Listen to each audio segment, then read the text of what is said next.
Ladies and gentlemen, welcome to our Facebook Live. My name is Maria Dismondy. I am the founder and CEO of Cardinal Rule Press. We are a publishing company out of Detroit, Michigan for children. And you are viewing and witnessing part of a creative marketing series that we're doing this summer, where we're interviewing experts in the field of creative marketing to talk on different topics. And, whether you're an author or you are in any other type of business, this really could relate to anyone, because I truly believe that marketing goes across different industries. It's just the way you look at it. So I'm going to welcome Ben Saylor. Hi, Ben. How are you? Hello, I'm great. How about yourself? Great. Ben, where are you? Where are we talking to you from? Like, where in the country are you? I'm in Fargo, North Dakota. Amazing. Tell us a little bit about what you do, Ben. Sure. So I'm the blog manager at CoSchedule.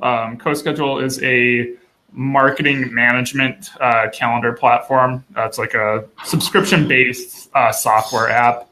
And what we do is we help everybody from small bloggers to large enterprise companies just manage their marketing workflows.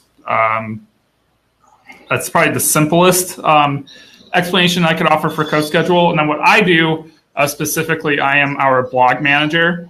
So pretty much anything that has to do with our blog or our content marketing, I am heavily involved in all of it, from planning to execution to measurement. Fantastic. So we are going to take your expertise today, and we are talking about when you are marketing, we're going to talk really about the importance of balance and consistency. Yes. So when we talk about balance, where do we begin? Because for example, as a writer, writers feel like they should be writing every day. But in order for people to actually discover your writing, if it's published, it needs to be marketed. So what advice would you give to a writer or anyone in the industry? Because again, people tuning in could be selling a product or a service. So, whether it be developing their content versus marketing. Tell us a little bit about balance. How would you describe that? Sure. Yeah, it's a great question. I think it's a tough one for a lot of people to answer for themselves, especially if they're just starting out marketing.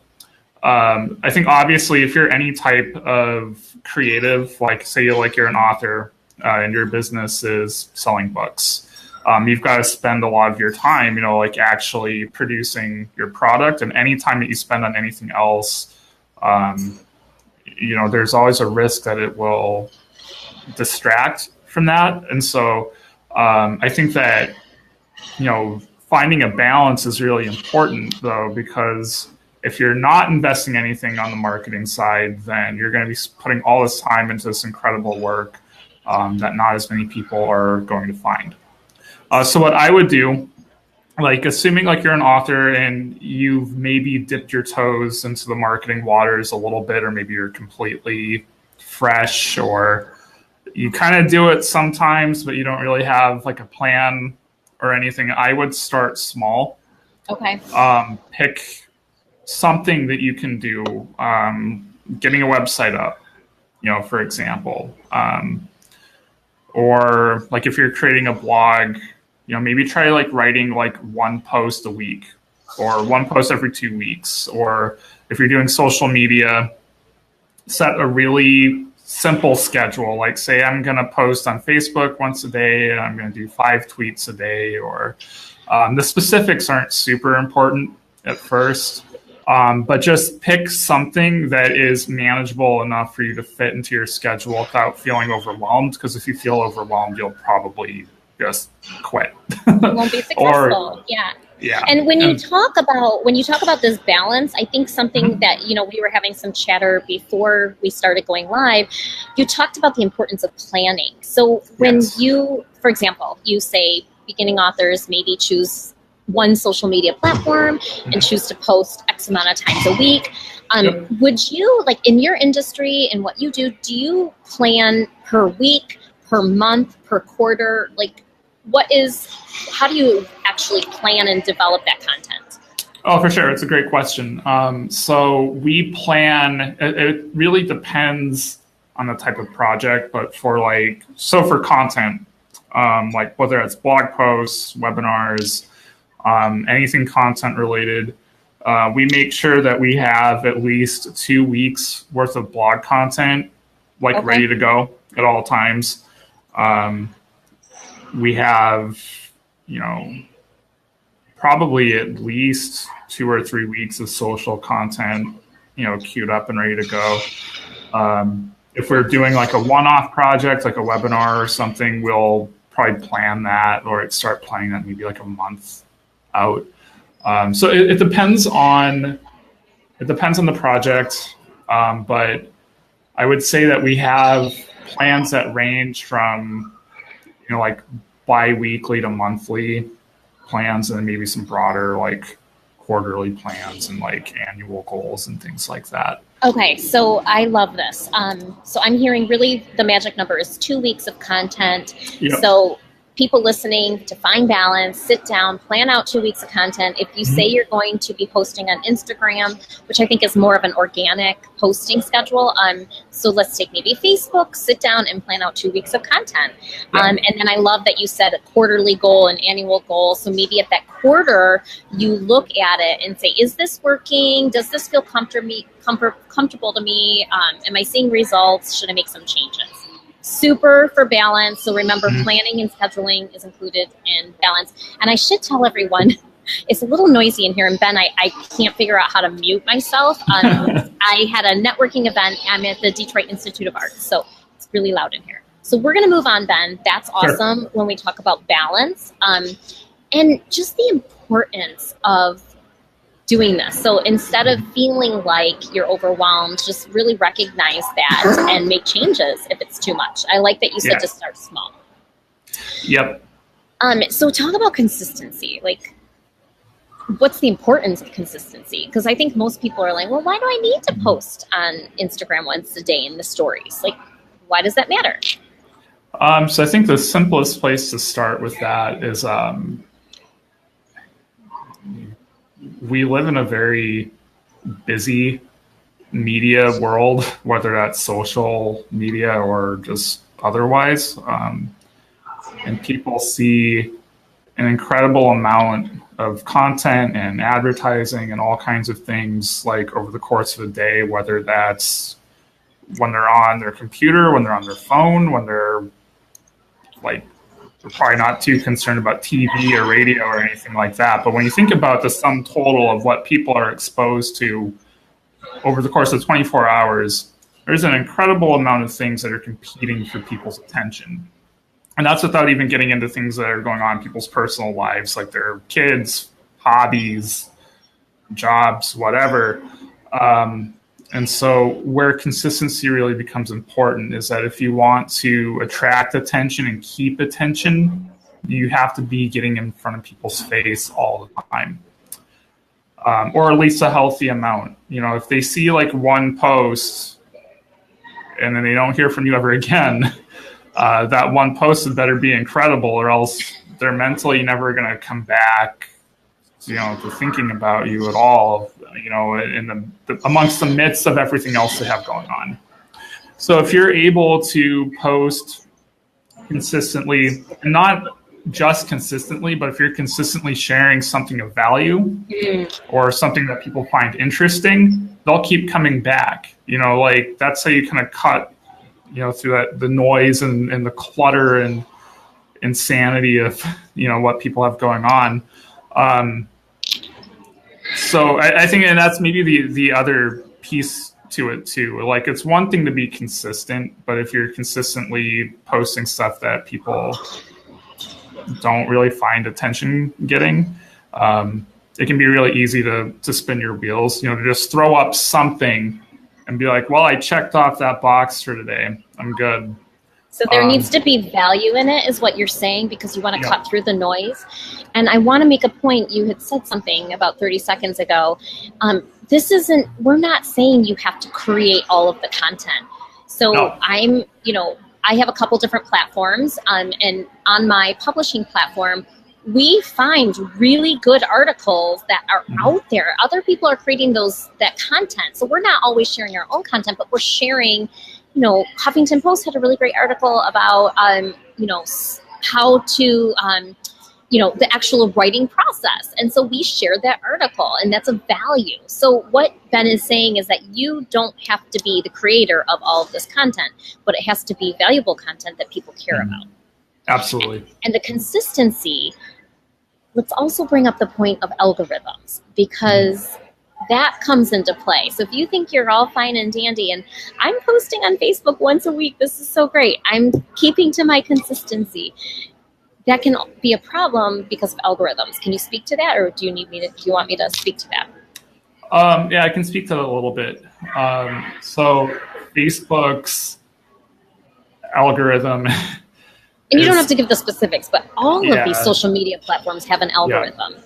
Yeah. And some of them feel kind of like trying to peer into a mysterious black box of weird, like whatever they have going on to help determine what content they show people. But, on a lot of networks, like taking Facebook, for example, like they've been throttling organic reach for years. Like they want you to pay to play to be on there, which isn't to say that organic posting on social is dead, but you've got to give it some creativity or just provide something that's valuable to people. If you are consistently sharing things of value, those algorithms are going to reward you because they're going to see like, oh, this account shares stuff that people engage with, because like the networks want that engagement. What they're after is looking for some sort of signal that shows that, okay, people who follow this account stay on Facebook longer because they're clicking on stuff, or they're liking, they're commenting, they're engaging. Yeah. That's what engagement means in this situation. Yeah. And from Facebook's perspective, that engagement is what's valuable to them. And so obviously they're going to reward that, because also if your content is rewarding or is valuable or interesting to people on Facebook, the way that Facebook provides a better experience, to those people is by showing them more stuff that they're likely to be interested in.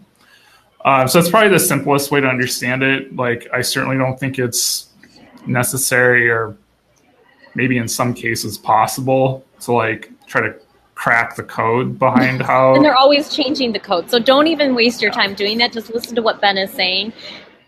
Engagement, consistency, having value. Facebook's going to reward you for that, but you got to put it out there. And it can't be once every couple of weeks.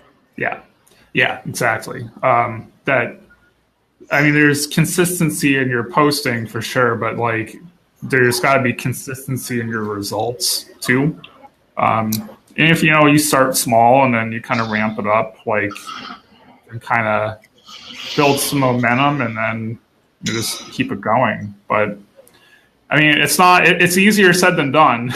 Yeah, exactly. For sure. But now, this is not a question that I asked you beforehand, so I'm going to just go out there because it's just coming out of me through this interview.